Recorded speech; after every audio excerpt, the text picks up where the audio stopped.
Every time. Hey guys. Without fail. This is Anne with Reaper Miniatures for Reaper Toolbox Pro Tips. Embarrassing Justin every time I turn around. It's my new logo, my new slogan.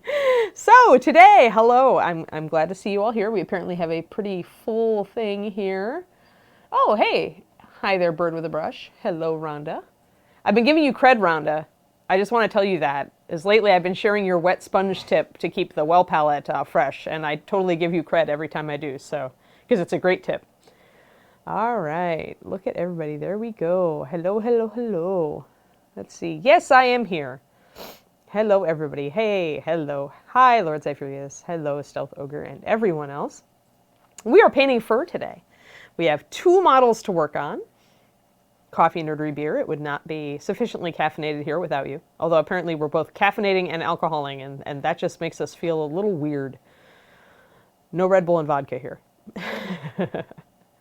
Hello, Celtic Boar and Nomad Zeke. All sorts of people who we know and love, and some new faces, or people who haven't talked. Hey! Bryce, is that you? You're the only person who I know who has that last name. We'll see. If so, I've got world-class painters crashing my stream. Not that I complain, They could just make fun of me. Yes, Bryce, I knew it. I knew it was you. Good morning. All right, super. Well, guys, let's do some fur. We're going to do some wolf fur today, and then I also had this dire bear wandering around, and so I thought I might try a polar bear because, polar bears are kind of hard to pull off because their fur is odd. Because you have a translucent white fur over a black-skinned bear, essentially, and they also go a lot golden and yellow, weirdly. So I figured I would give it a try. I have a good bear photo that I had Justin grab too, also, so you guys can see the reference photo we worked from. But yeah, and then we're going to do a wolf cloak on the back of Fulham here, so I'll share my wolf fur recipe with you guys. Although now I make wolf gray, which is kind of my wolf fur recipe in a bottle. So, yay.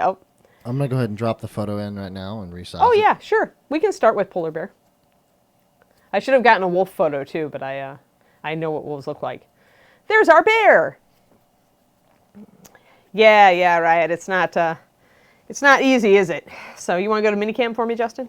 Yes. So I can see where my minis are in the middle of everything you put on my screen? No, it's fine. Thank you for the bits, by the way, Numbat. Oh, yeah. Thanks, Numbat.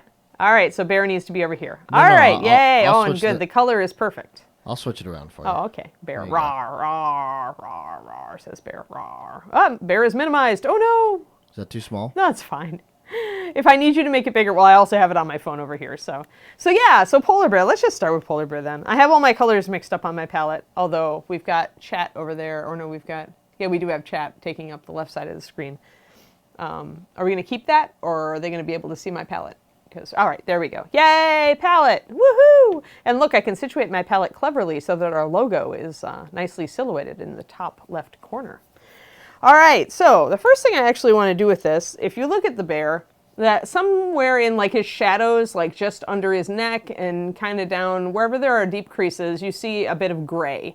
And the reason for that is that polar bears have black skin underneath their white fur, which causes them to go much darker when they're wet.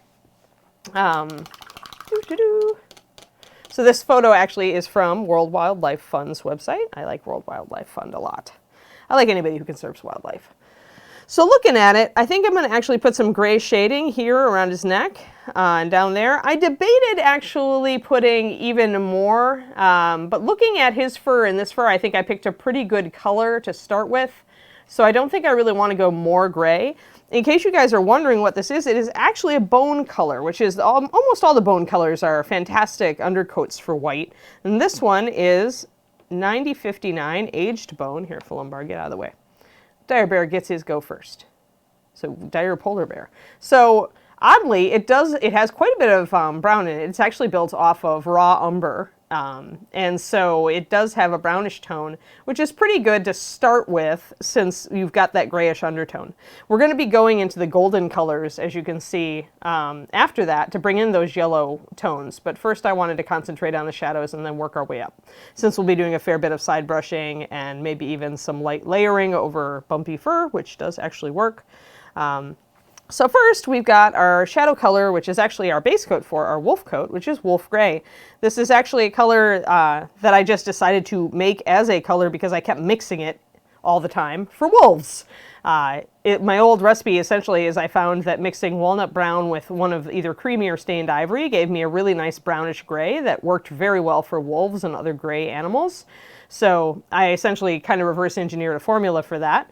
And that is what wolf gray is. This is a very good warm gray for anything natural. Any animal is a good one. It's also a good stone color, so it is pretty versatile. Today we're using it thinned down, and I'm going to paint it in. I thought about doing a wash, but I think I'm just going to thin it just a little bit more and paint it where I want it, so essentially layering.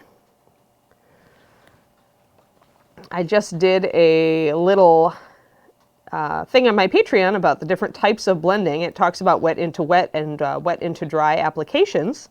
If you're interested in my Patreon, it is patreon.com/paintingbig, all one word. And I am running a special offer right now. So if you sub at the $5 level, you actually get all of last year's $10 content for free. So that's patreon.com/paintingbig. That's me. And yeah, it's at the $2 level is a video about the different types of blending. It also has a handy companion PDF with all of the tips that I cover in the video.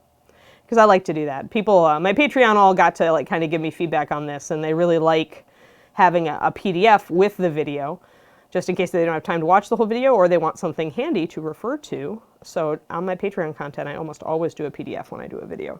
I try when I've got the time. Unless it's like so elementary or there's something we've covered before. So pretty much I'm looking at where the shadows are going to fall, and I'm just going to paint this wolf gray in. Since it's not that much darker than our base color, I won't see a lot of difference, but it's enough, especially because we're going to be bringing this fur up a lot higher than it currently is at its base coat. I think we've got a shadow behind the ears. Essentially any amount of variation, color variation you can introduce into an animal's coat is typically a good idea because they usually have some sabling or other complex color patterns going on. So if you can get a little bit more complex with your stuff, with your colors, it tends to look very natural. Just gonna do some gray there. Anywhere there's shadow, and I may go over this gray. I probably will go over this gray with some of my my other browns, but I'm gonna set up a shadow. And as long as I'm not mixing them together, they won't go green or anything. Do be careful if you have some wet paint and you've laid down a gray. If you lay down a yellowish color over the top of it, it will definitely go green. So make sure your layer is dry before you Thanks for the raid, Disney. Mike? Oh, we got a raid. Disney We're raided. Mike. Defend, everybody. Yes, this... Oh, no, the bear jokes have begun. Thanks, Mini Painting Studio.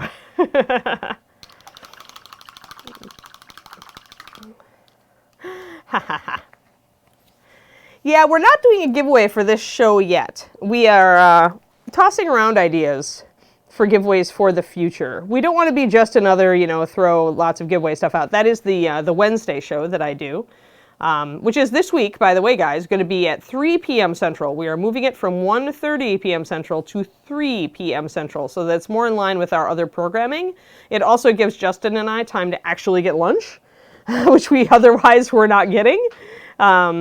So yeah, so be aware it's going to go a little later this coming, I guess tomorrow. It's going to go a little later tomorrow. Wow, I'm losing this week. So as you can see, I'm just dabbing the paint on. And you can get away with this on a very textured model. Essentially, you don't have to be perfect at blending if you're working on a very textured surface. The texture is going to hide any problems or brush strokes that you leave, or globs, because it's going to just, especially if you're using thin paint, because it's going to kind of flow between some of the areas around it. So you can get away with a very just blobbing paint on, really, over something as rough as fur. It's kind of the nice thing about fur, that you can do this, and it looks just as good as if you had tried to be a good blender. Really good blending is kind of wasted on fur. All right, a little bit more shadow on the rump. Who sculpted this? Is this a weebie? No, it's a chrysalis, actually. Awesome. This is a nice bear. And good for all sorts of dire bears. I thought about doing a grizzly, but then I thought, I like polar bears, so you can always do a grizzly at some point in the future. But grizzlies, actually, the color pattern is really easy because our initial set of browns, the earth brown, leather brown, up to tanned leather. If you essentially put down the earth brown and maybe shade with some black and brown and then highlight with those other colors in the first browns triads in core, you get a very naturalistic looking bear color. And if you start at leather brown, you can get a great lion or leopard color by highlighting up with the other light browns in those triads. All right, I think we've kind of got it all set. I think I've got my grays set in. He's looking good, although I probably do need to add some gray around his face. We'll get his muzzle. I missed a mold line. Oh well. Boom. If I was doing like a really high-end job on this guy, I would probably do some like really faint lines, like hair lines, texture around on the muzzle to blend it into the face. Like you can see that you can see his dark skin in the photo all around the muzzle. So the way to do that would probably be to even base coat with a darker version of this gray, mix it into the walnut so that you got something like, maybe like that, and then use wolf gray or aged bone to suggest fur texture. We got a raid from CNOT. Geez, everybody wants to raid us today. How you doing, CNOT? Good Also, color between the bone and the raw umber. Probably aged bone shadow would be the right one, Corsair, because essentially all of the first bone triad are built very much on raw umber. So if you're starting with actual raw umber, like the scale 75 in a tube raw umber, if you go up to bone shadow from that, or just do a 50-50 mix of the aged bone and raw umber, you're going to be just fine. And then go up from aged bone up to, I think it's polished bone, or don't remember what the highest, 90-60 essentially. Yeah. And also because I see Mike Disney is in chat. How you doing today, Mike, as well? I don't know, Mike. Is Mike cool? Mike is cool. All right. I take your word for it. I like Mike. You like Mike? I like CNOT too. Let's see. Oh, good.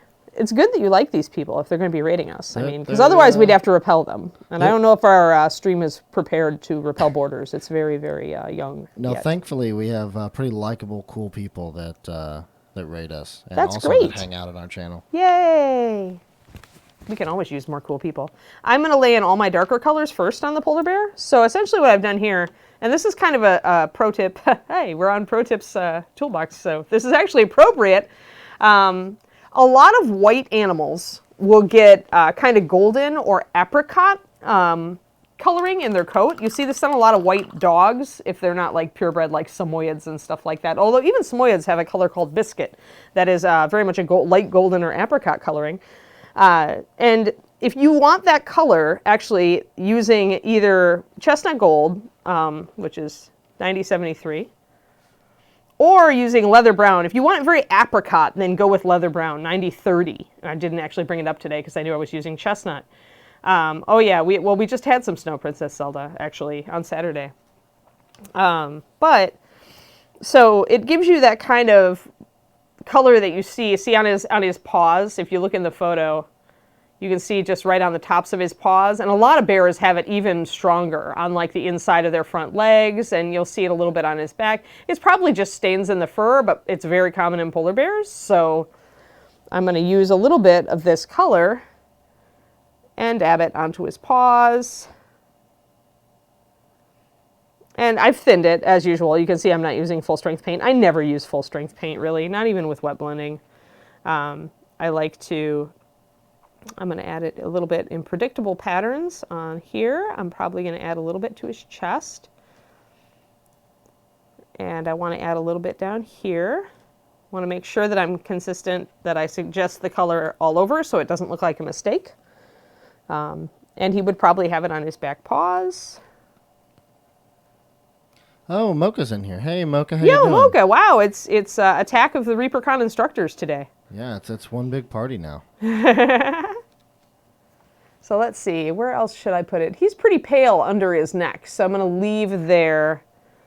I'm going to leave it there, not put it there. I'm going to put a little bit on his shoulder, just a little bit. And as I go over the top of the fur with a side brush technique to pick up all the highlights and make him white, this color will remain in the cracks, and so I won't lose it entirely, but it'll be minimized. He won't look like he's got a bunch of brown on him.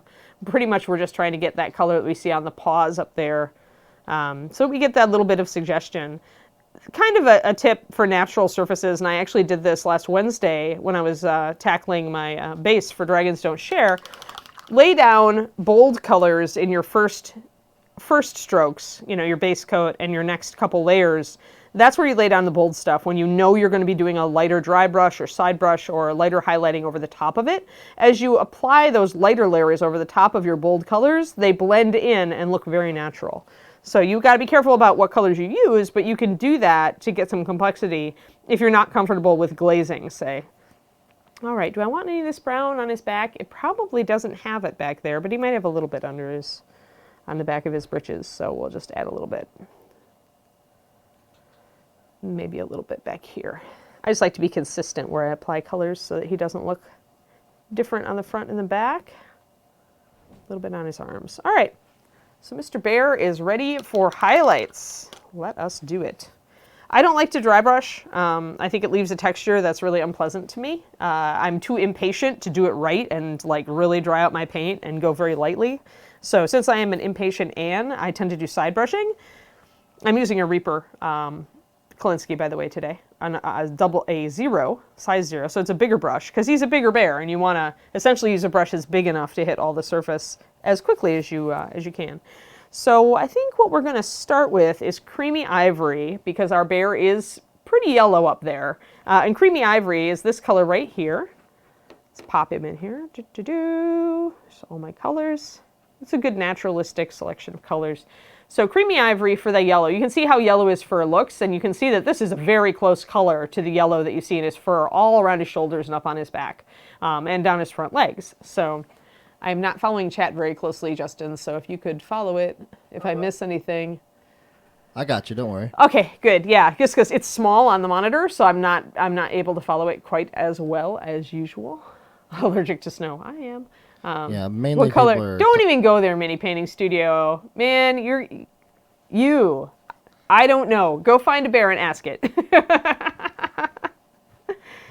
Mini Painting Studio is totally trolling me. I'm going to just ignore that question. He would never. Uh-huh. Unbearable pink. Oh, boy. All right. So, got paint on my brush. You can see where it is. It's fairly thick. I'm just going to pretty much use the side of my brush to go over a lot of bear fur now. I'm not going to be, again, you don't have to be real precise with this. You just got to hit the side. And if you've taken enough paint off your brush, you will see that it sticks very effectively. It's almost dry brushing, but I'm keeping a lot more paint on my brush and I'm keeping it more wet. So I'm not afraid to use a Kolinsky with this technique because it's not going to wreck the brush like dry brushing will. It is a little bit slower than dry brushing, but it is also more precise, which is what I like. So I don't want to get, I don't want to have to go up and touch up areas. I want finer control over how much of this golden color I keep or lose. So if I use the side of my brush, kind of the side tip of my brush, as you can see, I'm just using like the front third, I can build up my, my lighter colors in a kind of a controllable way, and I'm not going to get the scratchy texture that I don't like about dry brushing. And I'm able to leave stuff in my shadows and I'm able to do it with precision. Like if I make a conscious choice to not cover over some of the shadow color, I don't, if I'm dry brushing, I'm just hitting everything. I might lose a lot of what I've done. So I tend to like side brushing a lot better. The key is not to have a lot of paint on your brush. The key is to have it where you can see the paint on your brush, but that it's not dripping off. It's not like big and puddly on your brush. You want to get a lot of it off. But with a bigger brush like this, it's going to hold a lot of paint, and it's going to go for quite a while. We'll see if this color is maybe a little bit too close to the aged bone. I can see it, but once it dries, it might be a little bit more subtle. But you can see we're starting to bring out that texture, and he is starting to look more like a white bear. I will probably put this color over every area, highlight and shadow, and it should still look darker in the areas where I have shaded more heavily underneath it, just because some of that shadow will be in the cracks and it will have pooled down there and it will still show through. It will have the effect of, if I do have really kind of clunky or clumpy shadows from the fact that I just kind of brushed them on, this will help even it out visually. Do do do do do, bear, bear, bear. We'll sing a little bear song while we do this. I guess I could have learned one of Winnie the Pooh's songs. That would be appropriate. Yeah, see, Eliatter, that is why I have been ignoring chat, because I know the minute you open up a bear, you are going to get every predictable bear pun that has ever been created, and a couple of unpredictable ones. Is it true that dry brushing actually wrecks your brush?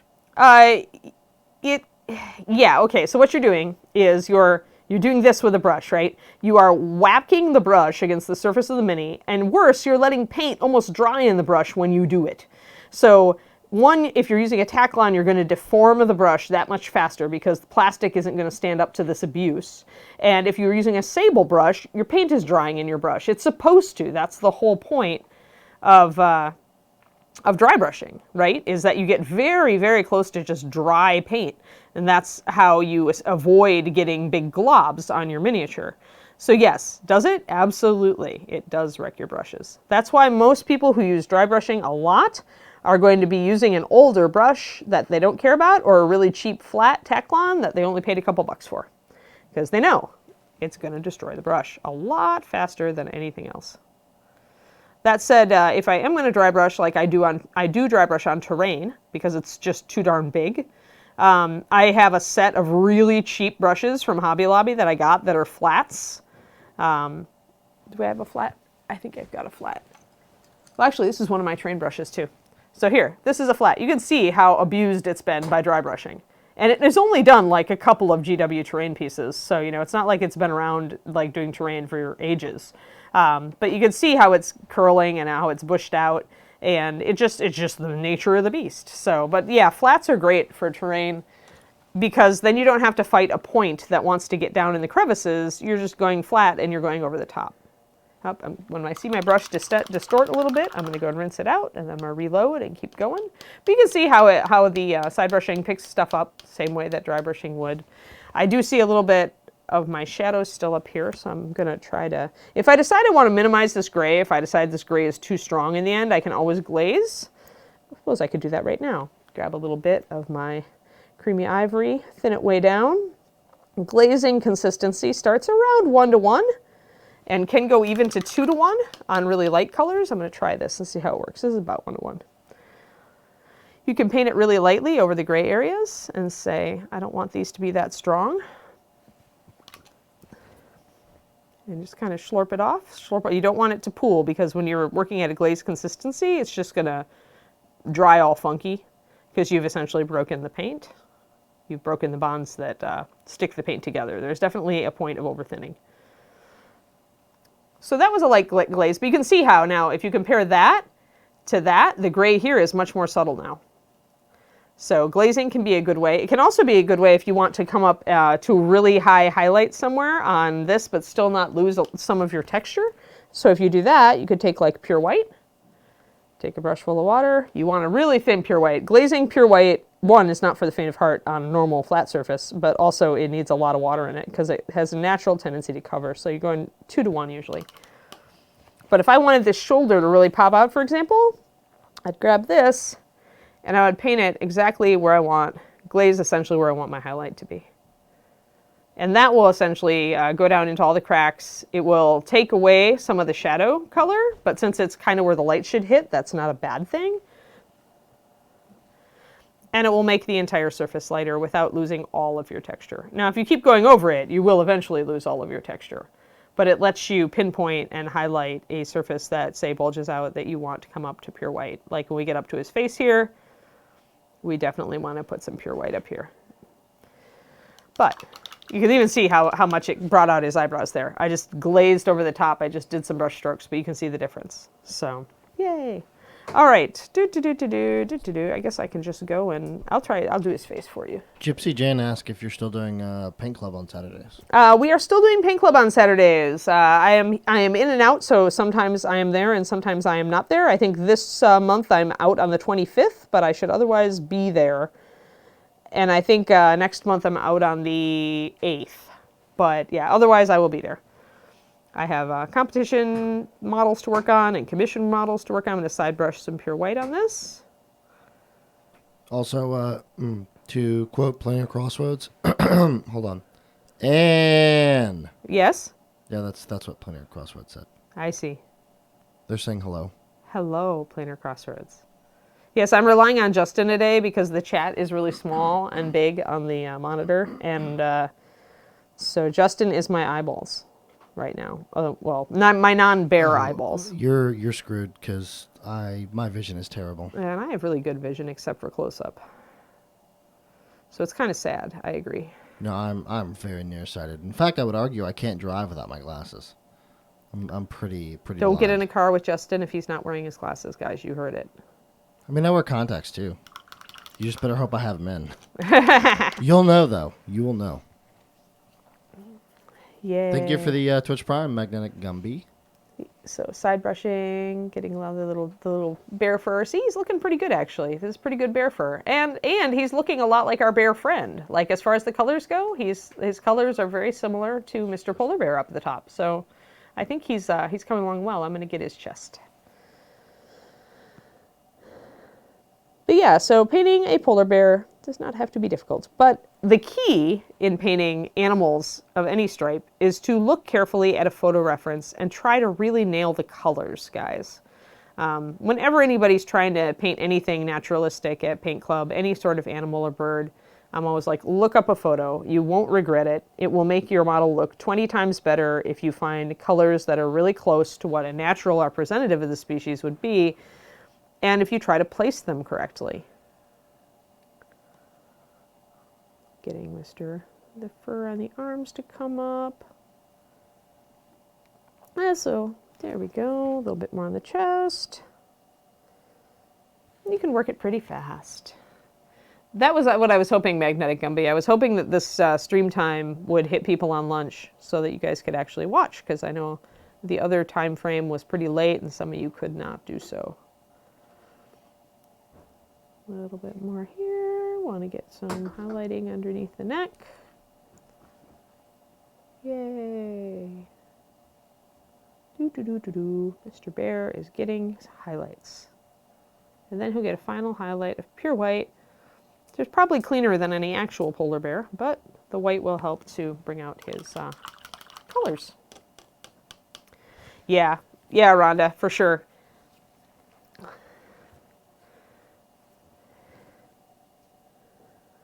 Actually, I take a lot of reference photos, art reference photos at art museums. I'm going to take some of this. Actually, this color is bleached linen, which is a near white. I'm going to go over some of our bear areas with that. Bear areas? I don't know. But yeah, I was out in San Francisco visiting my boyfriend, and we went to the Legion of Honor Museum, and they have a James Tissot exhibition right now, and he was amazing with like textiles, fabrics, and all that stuff. So I took so many reference photos. I'm like, I need to paint something in a pretty dress now. Seriously. He was just fantastic.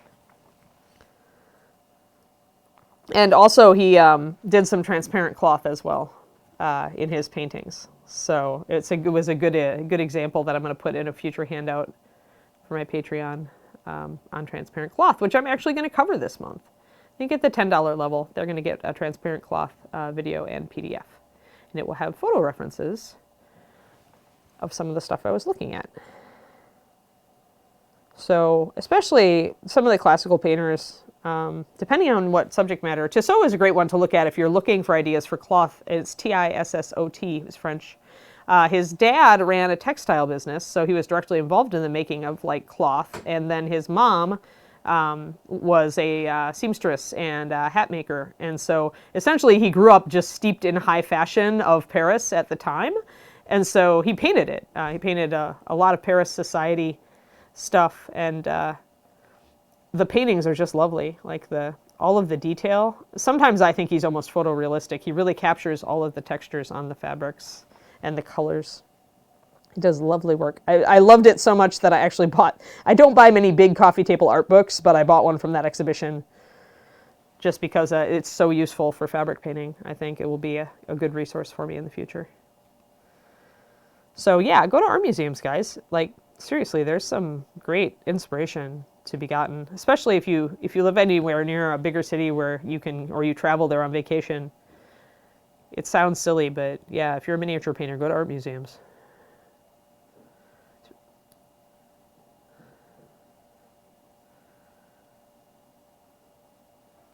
All right.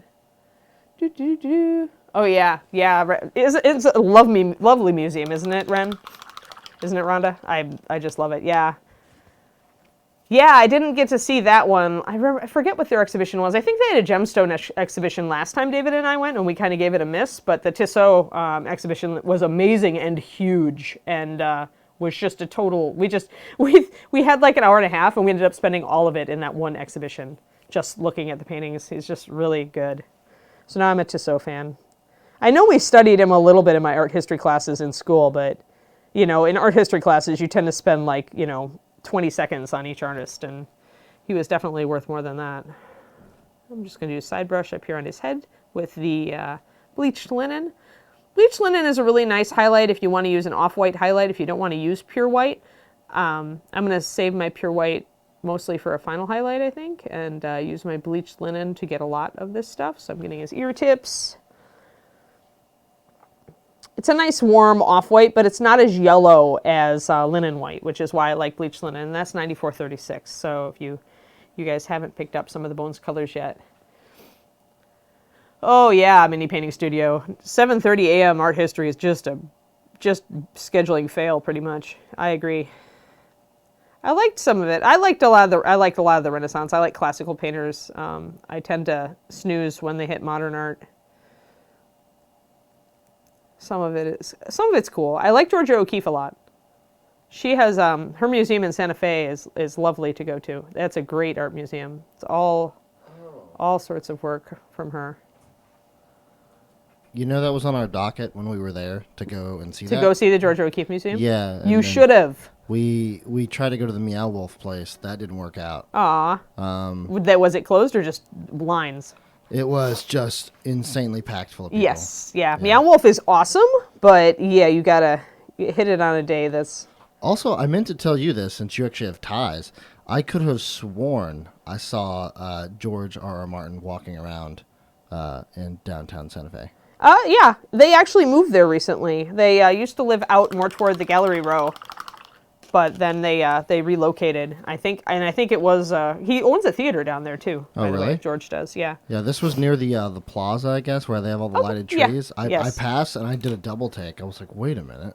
One of the best lunch places in Santa Fe is on the plaza. Oh, really? Yes. I was only there for a ghost tour, so. Ah, okay. It was so you did not get to stop and see Santa Fe. Okay, if you like spicy food, people, get your butt to Santa Fe. It is an amazing city for foodies. And a good city for art as well. I'm just going to use my bleached linen and do some streaky highlights up here to suggest the direction of the fur. I can confirm, though, that every bit of food we had there was amazing. Yeah. I definitely have food recommendations if you go. We're actually, David and I are going to go because he loves spicy food, and I'm like, we have to go to Santa Fe. You will really like the food. Yeah, their hatch chilies, like the local hatch chilies. Oh, yeah, all the amazing. local peppers. And if you are out there on a Saturday, go to their farmer's market. If you have any capability of bringing food home, it's a lovely farmer's market. And they also have fresh pepper, dried pepper mixes, but that have been done fresh, just like that week. Oh, wow. So, you could get really fresh spices, hot chili spices. Yeah, from the farmer's market. We went to go skiing, but I think primarily I'd like to go back just to experience the rest of the culture there. Oh, yeah. It's pretty amazing. The one thing to say, although it's getting a little better now, but for a while there it was definitely an older person culture, so it does tend to everything tends to close a little earlier.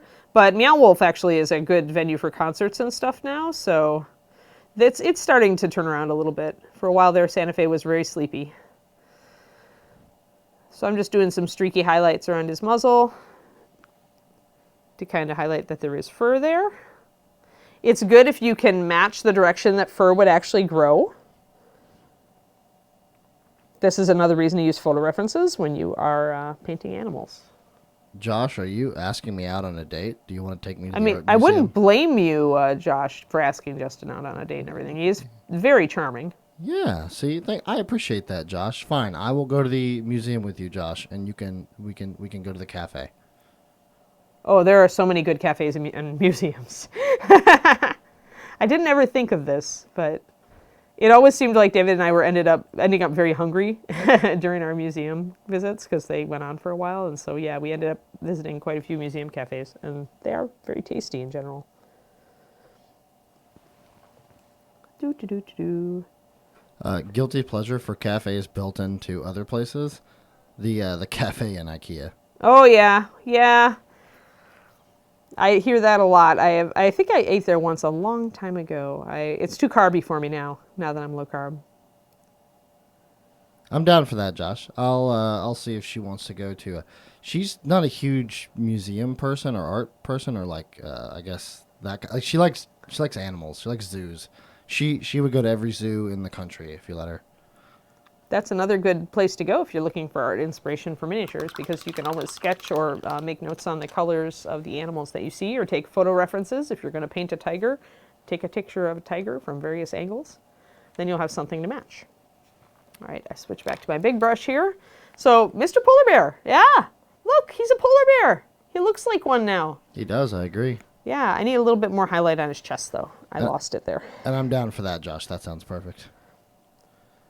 His See? his idea was to do the Fort Worth Zoo and then the Kimball. Oh, yeah. Oh, the Kimball, yes. Do the Kimball. I have a particular affinity for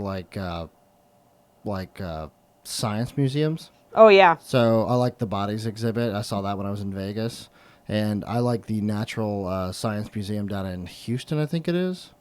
I think it's Houston. Was it Houston or Yeah, one I of the don't two? remember. I haven't been down there. It's pretty amazing. I love that. I like science.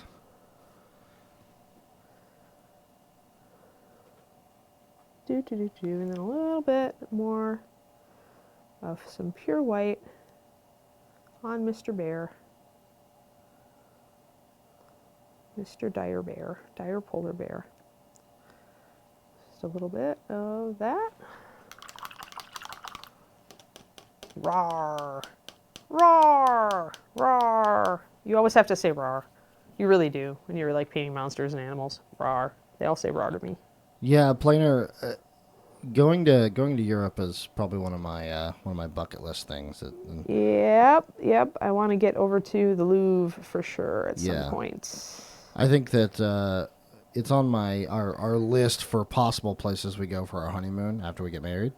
But I don't know how like backpacking across Europe is going to feel more. That doesn't feel like a honeymoon to me, so I don't know. We'll see. Yeah, that's worky. That's very work. Plus, Yeah. you have to kind of train for it if you're gonna take a Yeah. lot of those hikes. There's a lot of mountainous, hilly areas. I do feel like it would be a beating. Maybe it would be fun, but we would come back exhausted. Not to mention, I hate flying. Have I told you how much I hate flying? Oh And no, I didn't know that. There we go. the idea of being on a plane for 8+ hours. Oh, jeez. Yeah, magnetic Gumby, you can see it in a day, according to my boyfriend, but 2 days is better. 2 days is better. You can go in for a day and hit all the big stuff, is what David told me. But if you really want to go and really experience it, then yeah, 2 days. All right. So look, we have a polar bear, guys. I think he looks pretty realistic, don't you think? Pretty happy with him. A week in Rawr. Rome. That sounds Rawr. amazing. A week in Rome. Oh, yeah. There's some very beautiful places in Greece. In Greece that Yay, I'm bear. interested in. All right, let's do some wolf pelt. It's just a little bit more wet blendy. All right, so we're going to do wolf pelt. I'm going to do a wolf pelt on Fullenbar, who's one of the first models we ever put in bones. He's a Werner Klock dwarf. He's still a really good model. Makes a good cleric with his warhammer and his shield, and his beer stein on the shield, which is awesome. Yeah, Mr. Bear turned out really well, I think. Rawr. He likes to say rawr. There he is. So there you go, polar bear colors. I guess I can move my polar bear colors and go for my wolf colors. And actually, we still will be using that. I'm using that. I guess we don't really need pure white if we've got linen. Go with an off-white, it's more natural. Polar bear, it was important to put that pure white highlight on just because, the way the sun hits their fur, and it is a translucent fur, it's going to be somewhat shiny. But we could go up just to bleach linen with wolves. All right, so Beer stein of power. Absolutely, Glenn. Absolutely. All right, so there's our colors. Lovely. And this one is chestnut gold. You can take Mr. Bear down, or you can leave him. It doesn't matter. We'll put Mr. Bear here in the frame so that people can still look at Mr. Bear in the frame and Mr. Bear up top. So yeah, so for wolf fur and for fur on capes in general, instead of layering like I did over here, I usually do a wet blended base layer. I'll put a base coat on. When you're wet blending, often it helps to put a base coat on first of kind of your mid-grade tone or your dark or whatever you want to do. The reason is that then you can concentrate on the blending and not have to worry about coverage because you already have coverage. So here, if I want to do a wolf, if I want to think that this is the back of the wolf and these go down to like the sides of the wolf, then I want a darker area in the middle of the back because if you look at wolves, they are darker on their backs, and then it usually shades up to a creamy color, like my bleached linen and ivory color. And usually there's a bit of tan around where the legs would be or sometimes down on the sides. So chestnut gold is a really good color for that. Again, you can mix it with a little bit of white if you want to kind of bleach it out because a lot of times it's not this strong on an animal. Unlike with dog breeds where you get a very rich reddish gold color, you don't get it in nature very much. Dog breeds had to breed for that color to get it. All right. So I'm going to kind of remock up this central area with my wolf gray. I'm using my 0 Reaper brush. I'm going to grab a tiny bit of my thinned walnut. I'm going to just smoosh it right into the middle. You can also do this in a 2-brush way, which would be kind of putting it down the middle and either grabbing a fresh brush, or you can be like me and do 2-brush with 1 brush. And don't dry out your brush after you rinse it. Just kind of squeeze the water out of it or tap it on a damp sponge or whatever method you use. And that way you can blend out from your central area. This is Fulumbar, you said? Yep, Fulumbar the Dwarf. He is 77011. He's really good for practicing a whole bunch of different things since he's got that lovely beard. Werner really knows how to sculpt hair really well. It's got some nice motion on there. So, I mean, on this model, you could practice eyes because they're not, Werner sculpts pretty nice, bigger eyes, relatively speaking. You can practice the horns, you practice hair, you know, you can practice a bit of armor. There's just a few armor plates, so it's not overwhelming. There's fur on the boots, there's fur on the cape, and then you could practice doing fine detail work on the shield and some NMM if you wanted to, or a shade of metallics. So this is a really good practice figure, and I recommend picking it up. It's not very expensive because it's a smaller one-piece bones figure. So it's a nice model to practice a bunch of techniques on, and a nice sculpt. So you can always use like a dwarf NPC or something in one of your games. So I like to do a dark space down the middle. If I feel like I got a little bit too dark, I can just grab a little bit more of my wolf gray, and while it's still wet, fudge it in around the sides. Now the key here is once this starts to dry, don't touch it. If you do touch it, you will strip up paint. If I wanted this lighter, if I feel like it's gone too dark, then I can either introduce more wolf gray while it's still wet, or I can let it dry and then do some side brushing, which I will probably do. I'm going to lighten up the sides here, so I'm going to put down a new coat of wolf gray off on the side. Try not to interfere too much with my previous coats. And I want the edges to be lighter, as if it's getting down toward the belly of the wolf. And if you don't like the thought that he actually killed the wolf, maybe it was his best friend and he wears it because he misses him. Nobody ever said that wolves had to be enemies of dwarves. Okay, Tolkien did, but, you know, we can just ignore that guy, right? Oh, yeah. Tolkien's not important. That's fine. Sometimes Anne likes to have her happy little world where everybody gets along and wolves can like dwarves. So out of curiosity, for all the people talking about the various countries and all across Europe, how, from someone who's very travel ignorant, I'm not culturally ignorant, but I'm curious, how big of a problem or not a problem is the language barrier typically? Depends on the country. Are there countries that are much worse than others? Are there, because I imagine, obviously going to anywhere in the UK, you're fine. Yeah, I'm probably okay. But I'm just curious about other countries and how much learning English is actually a part of their curriculum. The Netherlands is supposed to be very friendly for English speakers as well. They have a travel app that you can download on your phone that has an English option as well as a Dutch option that essentially will get you all around the country. Trains and buses and all the schedules. You just tell it where you want to go, and it tells you how to get there. found that Germany was great. Yeah, my mom also said Germany was also great. Unless And you got those people who were just refused to speak it. And yeah. And they often knew it, they just didn't want to say anything to you.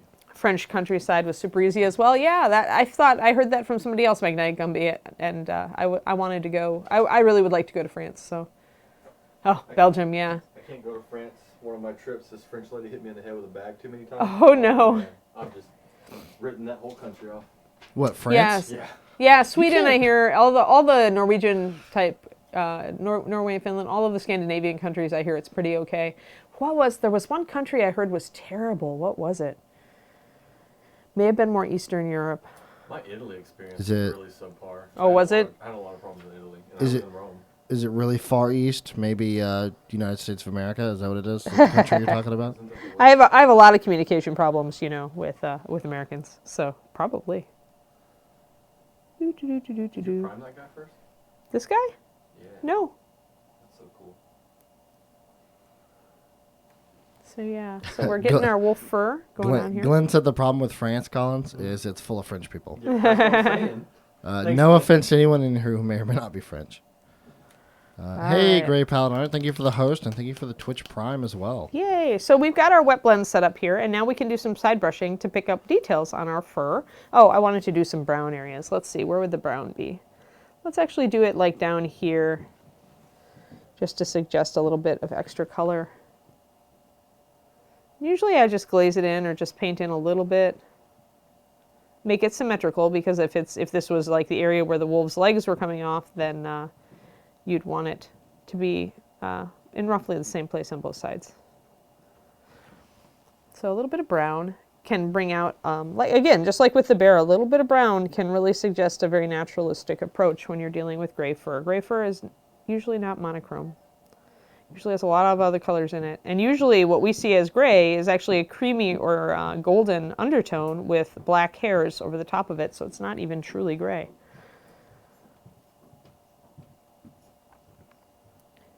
All right, now I'm side brushing a bit over the top. I'm going to grab some of my, I think I'm going to do a little bit of a spot mix of wolf gray and creamy ivory. Just to get a little bit of something in between those things. Keeping it pretty thick. These mixes are around like 8 drops of paint with 2 drops of water in them. So they're thinned, which helps them stay good all during the course of this stream. But they are not like super thin, so they're still good for side brushing. I want to get most of my paint off my brush and just kind of go in here and try to hit some hairs on the side. Oh, that's a little bit too light. So I want to do wolf.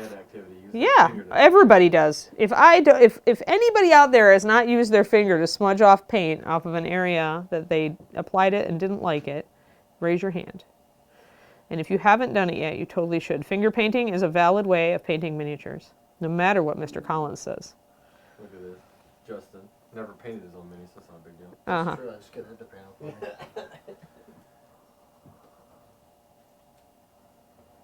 All right, just a little bit of side brush, and I'm going to go straight to wolf gray, actually with a little tiny bit of walnut to do this center area, because that first color was too light, because I want to keep some of my dark, so a little bit. But you want a little bit of suggestion of highlights on the fur, so you do side brush. And I'll probably make it a little lighter up top.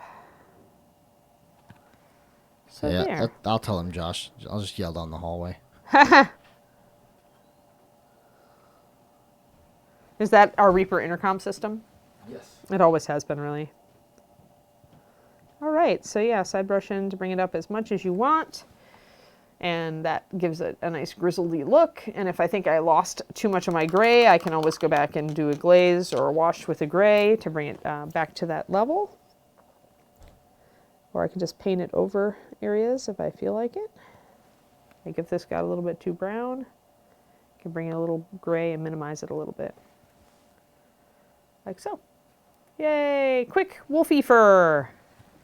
That's one thing I will say about traveling, though, is that all of the people that I have spoken to in other countries seem to have a particular affinity or like for people from Texas. So they may not like the USA necessarily, but when you tell them you're from Texas, they just immediately perk up. It's because it's the land of like cowboy craziness and like, you know, And 10-gallon awesome. hats, and it's like the kitschiest America. That works. But yeah, especially Japan apparently. China and Japan, they like Texans. All right, so there we have a bit of a wolfie. It's showing a little. My gray is showing a very dark on this monitor, where it's actually a little bit lighter in person, but that's because we were trying to get Mr. Bear to show up correctly, so we didn't quite expose for a wolf fur. But there you go. So there you are, people. Fur. Fur on Awesome Bear and wolf fur on Dwarf Cloak. And the bear's item number, I'm sure Justin will also put this in the show notes, is going to be 77494. He is a great piece to practice fur on, obviously, since he's all fur. And, you know, you always want to throw a 10-foot tall dwarf or a bear at your adventuring party. So, and the dwarf again is 77011. Actually, I have their tags. I can bring them right over. Tags, Dire Bear, there, and Chris Lewis, and there, Fulumbar, Iron Hand, Dwarf.